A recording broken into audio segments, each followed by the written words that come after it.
तो जीवन बसाने में जल की और इन अवयवियों की अंतरिक्ष में जो अवयव है सबका योगदान है। वायु और सविता के गुण। वायु में सब पदार्थ और सविता के कारण ये हो पाता है। सविता प्रेरित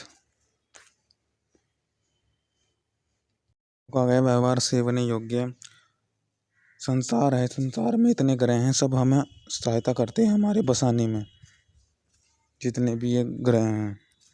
सूर्य की सहायता से जैसे क्या रखा है इसमें, अंतरिक्ष में बहुत सारे प्रकार पदार्थ होते हैं, जो पदार्थ हमको दिखते नहीं, तो उनसे हमें लाभ ही कार्य होते हैं हमारे लिए।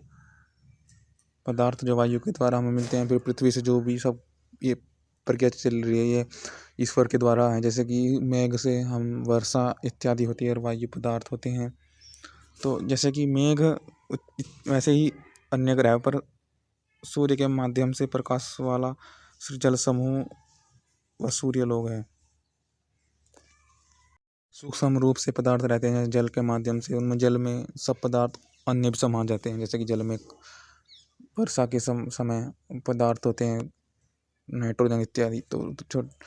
तो जैसे कि अन्य ग्रह पर जो वर्षा भी होती है, एसिड रेन इत्यादि जो भी मतलब पदार्थ हैं सूक्ष्म रूप से जल के समूह सूर्यलोक के माध्यम से अंतरिक्ष में असदृश्य बड़े आकाश में जो कि व्यवहार के सेवन योग्य संसार है, इसमें भी सूर्य के माध्यम से किरणों को छोड़ता है। नीचे को गिरती हुई किरणें इन संसार के पदार्थों पर ठहरती है। उनके बीच में जल और मेघादि पदार्थ हैं। इन पदार्थों से बहुत उत्तम वस्तु पदार्थ प्राप्त होती हैं, और जो किरणें प्रज्ञा हम लोग उनको जाने, यथावत जाने। एक बादल से बहुत पदार्थ प्राप्त होते हैं। तो ये किसके माध्यम से हो रहा है, तो ये उसके माध्यम से ही हो रहा है, सूर्य के माध्यम से। सूर्य ईश्वर के माध्यम से करा। तो जैसे ही प्रकाश गिरता है वैसे ही पदार्थ भी होते हैं। किस पर? पदार्थों पर प्रकाश भी गिरता है और इनसे ही बढ़ते हैं बस। तो जिससे सूर्य तो सूक्ष्म अवयव से ही तो पदार्थ होते हैं। ऊपरी बिजली किरणें हैं वही मेघ का निमित्त है। मेघ का निमित्त ऊपर की जो बिजली किरण है ना, वह मेघ का निमित्त है।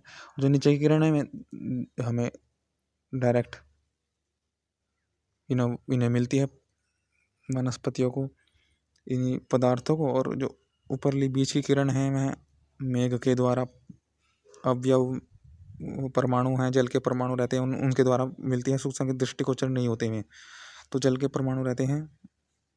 तो मेघ में निमित्त अन्य परमाणु से हम पदार्थ जो पदार्थ हैं उनकी बढ़ती होती है। तो इसलिए कहा गया कि बहुत पदार्थ रहते हैं अंतरिक्ष में भी। वायु अंतरिक्ष के अति सूक्ष्म अवयव अंतरिक्ष में रहते तो अवश्य हैं, परंतु वे दृष्टिगोचर नहीं होते। कोई भी चीज़ हो, कोई हमारा प्रत्यक्ष रूप से सहायता करती, कोई अप्रत्यक्ष रूप से,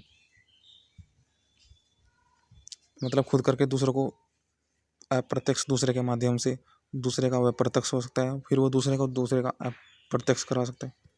तो जितने पदार्थ वस्तुएं हमें बसाने वाले हैं इत्यादि, नक्षत्र भी है, तारे से प्रभाव कुछ, तो मतलब सबका केंद्र तो सूर्य प्रत्यक्ष रूप से भी करते हैं और अप्रत्यक्ष के माध्यम से, तो इनके माध्यम से करवाते हैं, उनका प्रत्यक्ष रहता है। सविता अग्नि क्या करती? गमन करती है पदार्थों का। जो अन्य भी ग्रह के उनका गमन मिल पाए अवयव मिल पाए, जिससे कि बढ़ती हो